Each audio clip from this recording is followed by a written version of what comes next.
Hello friends, this is Vijay Raj Pushp and welcome to learner eyes by BRP. तो आइए आज हम लोग देखते हैं फिर से एक बार फिजिक्स क्लास को, जो कि कॉम्पिटिटिव एग्जाम्स के लिए काफ़ी महत्वपूर्ण है।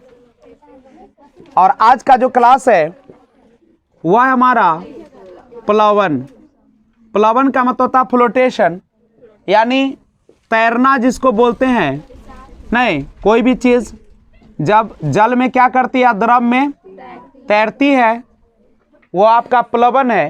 लेकिन प्लवन के अंतर्गत हम लोग क्या करेंगे, तो जो हमारा प्लवन होता है उसमें सबसे पहले हम लोग आज डिस्कशन करने चल रहे हैं, जिसका नाम है उत्प्लावक बल। जानते हैं इसके बारे में कि आखिर रियल में उत्प्लावक बल क्या होता है? तो सुनिएगा, कहता है कि जब भी कोई वस्तु किसी द्रव में डुबोई जाती है तो हमें कैसी प्रतीत होती है? हल्की प्रतीत होती है। ऐसा क्यों होता है? इसका मतलब है कि हमारा जो द्रव है उस वस्तु पर जरूर कोई ना कोई क्या करता है, बल लगाता है। मान लीजिए कि कोई द्रव है, कहीं पे द्रव भरा हुआ है और जब कोई वस्तु इसके ऊपर रहती है तो भारी प्रतीत होती है। कैसी प्रतीत होती है? भारी प्रतीत होती है।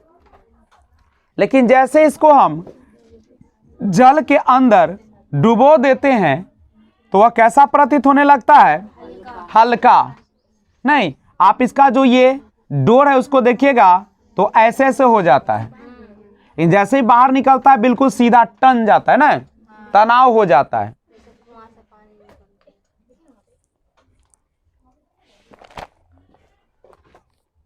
तो कहता है कि ये जो आपका द्रव है, ये पानी है, उसका एक गुण होता है कि जब भी कोई वस्तु इसके अंदर जाती है तो वह नीचे से क्या करती है? एक बल लगाती है।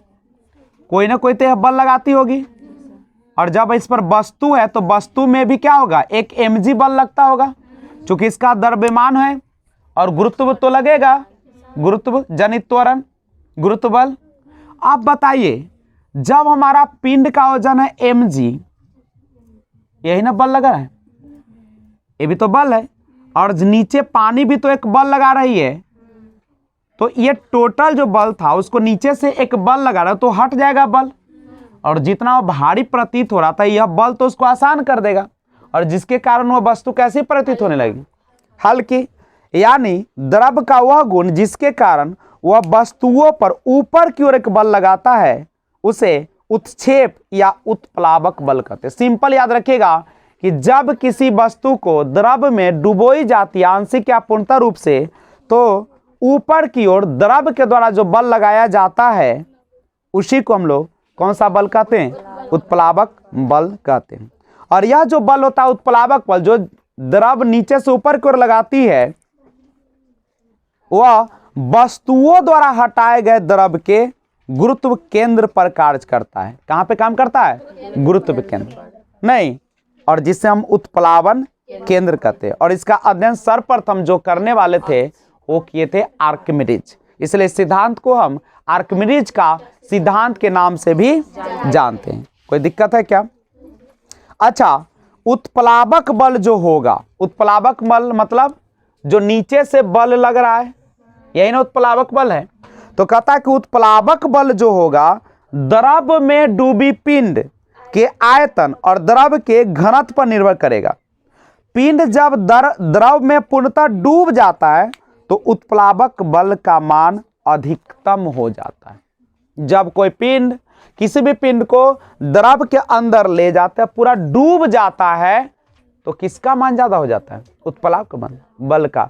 इसीलिए देखिएगा, वो जो बकेट होगा वह क्या करेगा? कुछ देर पानी में डायरेक्ट पेंदी में नहीं बैठेगा, वो क्या करेगा? तैरता है। क्यों? क्योंकि उस समय उत्प्लावक बल का मान क्या हो जाता है? अधिकतम। और उत्प्लावक बल का मान ठोस वस्तु की प्रकृति एवं भार पर निर्भर नहीं करता है। तो आर्किमिडीज महोदय ने क्या दिया? कहा कि जब कोई वस्तु किसी द्रव में पूरी अथवा आंशिक रूप से डूबी जाती है तो उसके भार में कमी का आभास होता है और भार में आभासी कमी वस्तु द्वारा हटाए गए द्रव के भार के बराबर होता है। किसके द्वारा? जितना वस्तु हटाता है भार द्रव को, उतना ही क्या करेगा? उतने ही वह कौन चीज होता है? द्रव के भार के बराबर होता है। यानी कमी जो होता है, जितना आपको कमी महसूस हो रहा है वह किसके कारण हो रहा है? तो द्रव के भार के बराबर। वो कौन सा? तो जब कोई वस्तु किसी द्रव में पूरी अथवा अंश से डूबे जाते तो उसके भार में कमी का आभास क्यों होता है पूछता है।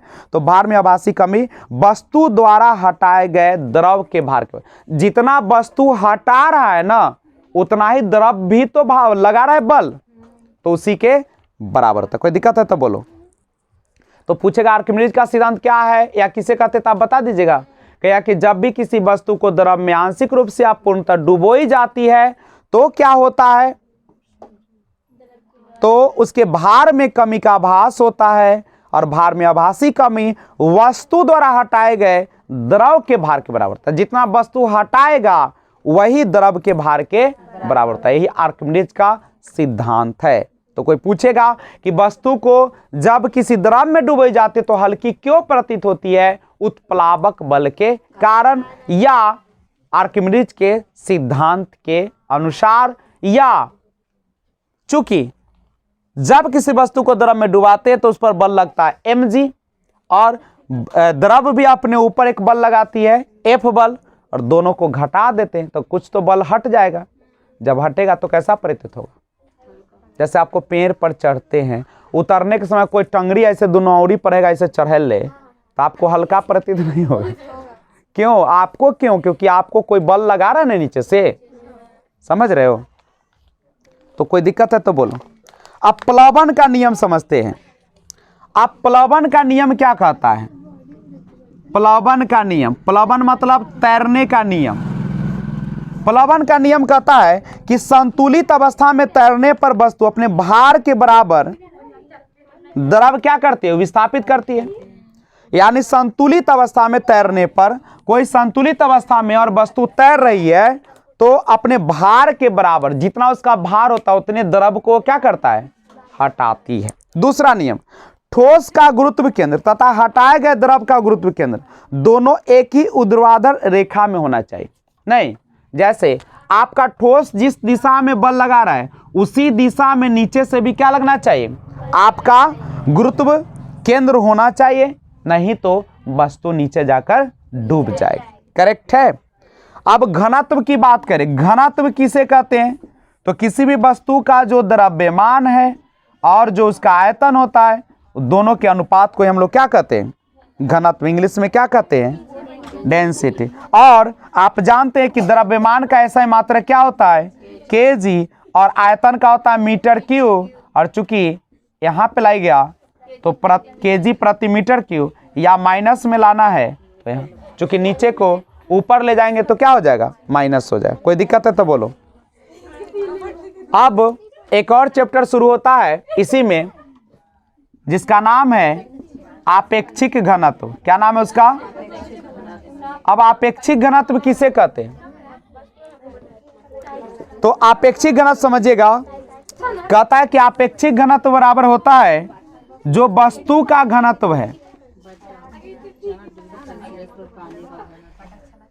नहीं पढ़ना है तो आपेक्षिक घनत्व जो वस्तु का घनत्व, जैसे कोई भी वस्तु है उसका घनत्व, और 4 डिग्री सेल्सियस पर पानी का घनत्व, यानी 4 डिग्री सेल्सियस पर जो पानी का घनत्व होता है, यानी पानी को क्या डिग्री पर गर्म कर दीजिए? 4 डिग्री सेल्सियस पर, और उसमें देखिए कितना घन है, तो दोनों का जो अनुपात निकाले वही हमारा क्या कहलाता है? आपेक्षिक घनत्व। ध्यान दीजिएगा, आपेक्षिक घनत्व का कोई मात्रक नहीं होता है, और आपेक्षिक घनत्व को हम लोग जो मापते हैं वो हाइड्रोमीटर। आपेक्षिक घनत्व को हाइड्रोमीटर, बहुत बार क्वेश्चन पूछा है हाइड्रोमीटर आपेक्षिक घनत्व, लेकिन यही रहता आपेक्षिक आर्द्रता। क्या रहता? आर्द्रता रहता, तो ये हो जाता हाइग्रोमीटर। हाइग्रोमीटर। और दाब को पास्कल में या बैरोमीटर यंत्र से मापा जाता है। अच्छा, सामान्य जल की अपेक्षा समुद्री जल का घनत्व अधिक होता है। जो सामान्य जल है, कौन है? जो सामान्य जल है उसका घनत्व, सामान्य जल जो है उसका घनत्व समुद्री जल से क्या होता है? कम होता है। और सामान्य जल से समुद्री जल का घनत्व क्या होता है? इसीलिए समुद्र में तैरना क्या है? अच्छा, आप बताओ, एक ईंट पर खड़ा होना ज्यादा आसान है कि एक रुई पर?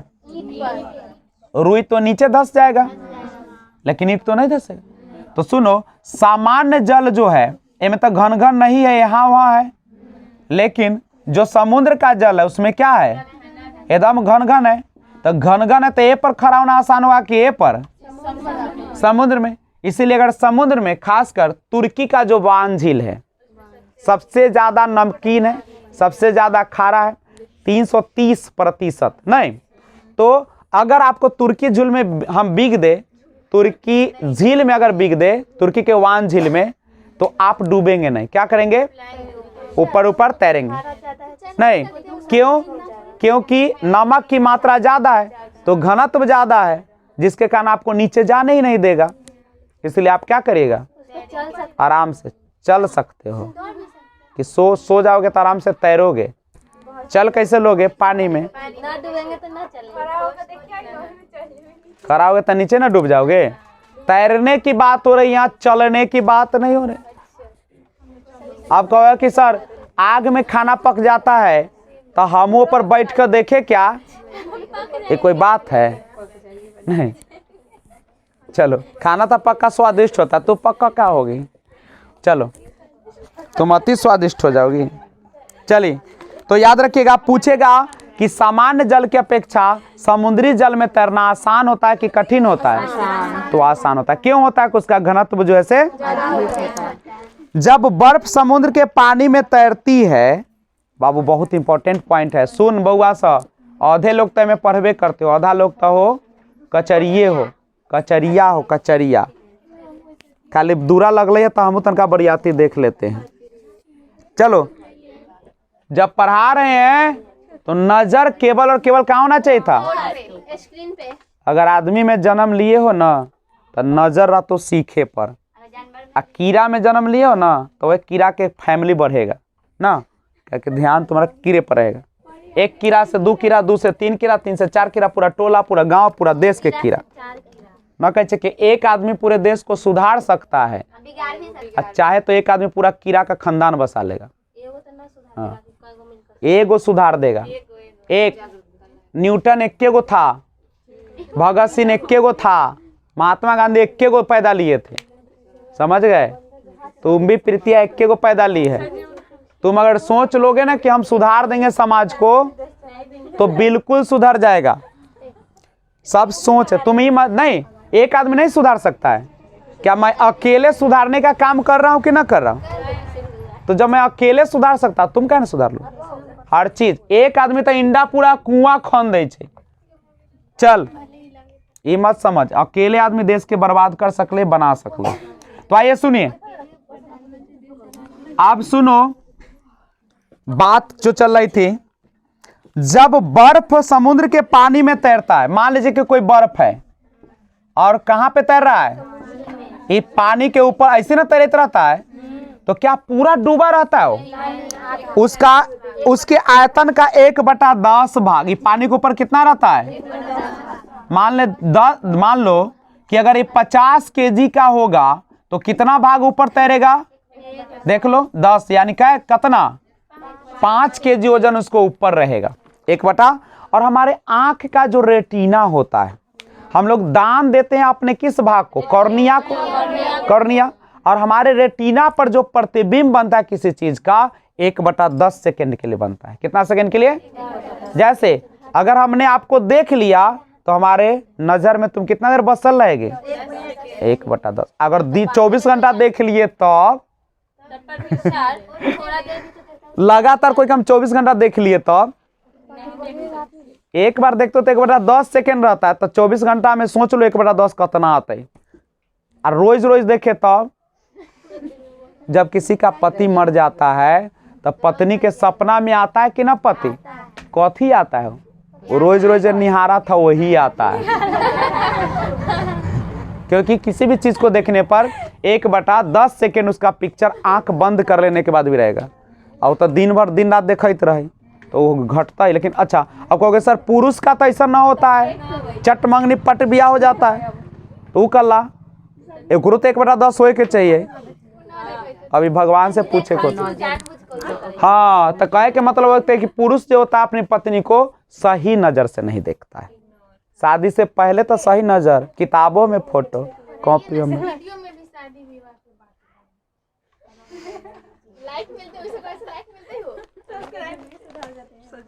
चलिए आगे आगे देखिए, कहता है कि ई जो है आपका कितना 1/10 भाग दिखता है नहीं, यानी कोई भी अगर बर्फ कितने केजी का है?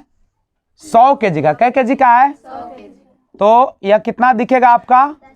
यानी 10 केजी भाग जो है आपका कहां पे दिखेगा? ऊपर दिखेगा नहीं। अच्छा, एक गौर कीजिएगा, अब कहता है कि किसी बर्तन में पानी भरा है नहीं, और उस पर बर्फ क्या हो रहा है?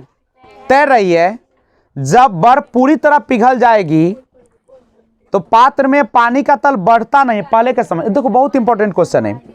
मान लीजिए कोई बर्तन है, अच्छा ये बर्तन जो है पूरा पानी से क्या है?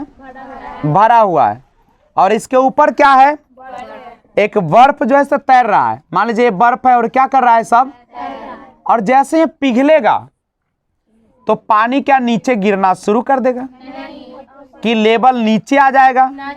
कि जस का तस रहेगा? तो कोई भी परिवर्तन नहीं हुआ। क्यों नहीं परिवर्तन होता है?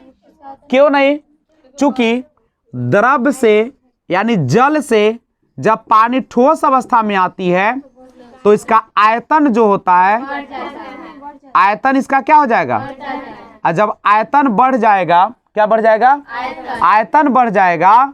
तो जब ये पिघलेगा, जब पिघलेगा तो कमेगा, तो कमेगा तो जो लेवल था उस लेवल पर नहीं आ जाएगा।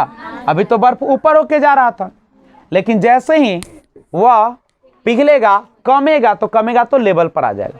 इसीलिए आप याद रखिएगा कि अगर लबालब कोई जग भरा हुआ है और उस पर बर्फ का टुकड़ा तैर रहा है, अगर वह पिघलेगा तो उस पर कोई परिवर्तन नहीं रहेगा, यानी उसके लेवल स्तर अपरिवर्तित रहेगा। कैसा रहेगा? अपरिवर्तित रहता है नहीं। अब दूसरी बात, यही क्वेश्चन पूछता है कि जम्मू कश्मीर के जो आपकी पाइप होता है आपके चापाकल का या नल का, वह ठंडे के दिनों में क्यों फट जाती है? क्योंकि बर्फ बनने पर उसका आयतन बढ़ता है और वह फैलना चाहता है, और जिसके कारण क्या हो जाएगा?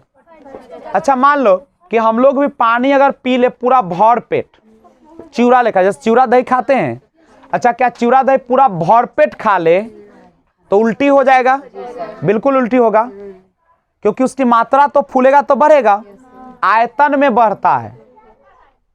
तो उसी प्रकार से क्या होता है, वहां पे पानी अगर पूरा भर पेट पी ले और हम चले जाए ठंडा इलाका में, शरीर के तापमान 0 से नीचे ले आए, तो पेट आपका क्या हो जाएगा?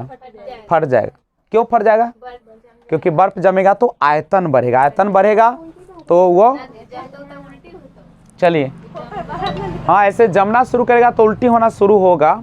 उल्टी आप देखिएगा, हाँ सारा जमना शुरू हो जाए। हमारे बात ही कहा गया, ऐसा संभव नहीं है क्या? वैसे ही मर जाएगा आदमी। तो यहाँ पे समझिए, अब क्वेश्चन यही रहेगा, याद कर लीजिएगा इसको, कि कोई परिवर्तन नहीं होता। अगला क्वेश्चन, अगला पॉइंट देखिए, नमक के घोल का घनत्व अंडे के घनत्व से अधिक होता है। नमक का घोल बनाइए, किसका घोल बनाइए? तो अंडे के घनत्व से अधिक होता है, इसलिए नमक के घोल में अंडा क्या करेगा? अच्छा, नमक का घोल बना देंगे, अंडा में फेंक देंगे तो तैरेगा कि डूब जाएगा? क्यों तैरेगा? अंडा का आयतन कमेगा और बढ़ेगा। अच्छा, मान लो हम एक सुई के नोक को फेंकते हैं पानी में तो डूब जाती है, लेकिन उतना बड़ा हवाई जहाज पनिया जहाज तैरता है। क्यों? क्योंकि वहां पे आयतन किसका बढ़ जाता है? जहाज के द्वारा हटाए गए जो आयतन होते हैं वह कम जाता है। किससे? पानी द्वारा हटाया गया था नहीं। यानी सिंपल सी बात है कि जिस आयतन है घनत्व की हम बात कर रहे हैं नहीं, जल का घनत्व बढ़ जाता है और जहाज का जो होता है आयतन घट जाता है। तो घट गया तो कम है तो ये बड़का आयतन क्या करेगा, तैराएगा। और सुई के नोक का घनत्व क्या हो जाता है, बढ़ जाता है, तभी ना डूब जाता है। अरे जिसका ज्यादा होगा ना वो नीचे डूबेगा और जिसका कम होगा ना वो तैरेगा। तो फेंक फेंक कर देखेंगे, एगो आदमी फेंकेंगे पानी में, एगो सुई फेंकेंगे, एगो पनिया जहाज फेंकेंगे, पता चल जाएगा कि केकर आयतन कम है केकर। आदमी फेंकेंगे नीचे अगर चल गया तर में, एक मतलब है कि जल का आयतन कम था और तोहर आयतन ज्यादा, सॉरी आयतन नहीं बोलेगा, सॉरी हमेशा घनत्व बोलिएगा।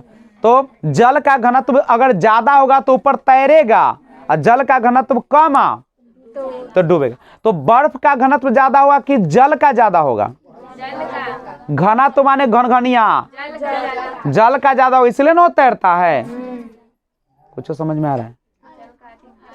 जल का आयतन ज्यादा होगा कि बर्फ का ज्यादा होगा, अगर सेम आयतन रहे तो आयतन उसका बढ़ जाएगा। अब तो याद रखिएगा, तो नमक के घोल में अंडा तैरेगा। आप लोग अंडा जब उबालते हैं तो देखिए उसमें नमक मिलाई जाती है, अगर ज्यादा नमक मिला दीजिएगा ना तो वो नीचे नहीं बैठेगा, उपलाएगा। दूध की शुद्धता किससे मापी जाती है, लैक्टोमीटर या दुग्ध मापी। मित केंद्र क्या है समझिए थोड़ा सा। तैरती हुई वस्तु द्वारा विस्थापित द्रव के गुरुत्व केंद्र को उत्प्लावन केंद्र कहते हैं, और उत्प्लावन केंद्र से जाने वाले ऊर्ध्व रेखा माने सीधा ऊपर, जिस बिंदु पर वस्तु गुरुत्व केंद्र से जाने वाली प्रारंभिक ऊर्ध्व रेखा से काटते उसे मित केंद्र कहते हैं। अब तैरने वाली वस्तु के अस्थायी संतुलन के लिए शर्त है। अब ये शर्त अपना क्या कर लीजिएगा, पढ़ क्या लीजिएगा, हम पढ़िए देते काहे अंत वाला तो सब बना। मित केंद्र कौन हुआ समझ में आया, गुरुत्व केंद्र से जाने वाली जो रेखा है। गुरुत्व केंद्र मतलब जो गुरुत्व आकर्षण बल लगता है, वो अगर उसके सीधे में जाती है रेखा तो उसी को गुरुत्व क्या कहते हैं, मित केंद्र। मित केंद्र गुरुत्व केंद्र के ऊपर होना चाहिए। मित केंद्र क्या होना चाहिए, गुरुत्व केंद्र के ऊपर। और वस्तु का गुरुत्व केंद्र द्वारा हटाए गए द्रव का गुरुत्व केंद्र अर्थात उत्प्लावन केंद्र दोनों को एक ही ऊर्ध्वाधर रेखा में होना चाहिए। तो इस तरीके से प्लावन खत्म हुआ। बहुत इंपॉर्टेंट चैप्टर है बाबू, अच्छा से पढ़ लीजिएगा। अगर वीडियो अच्छा लगा है तो लाइक कीजिएगा, नहीं अच्छा लगा है तो आपकी मर्जी। और लाइक शेयर कमेंट कीजिएगा, बेल आइकन को ऑल पे जरूर प्रेस कर दीजिएगा। Thanks for watching, keep watching. जय हिंद, जय भारत।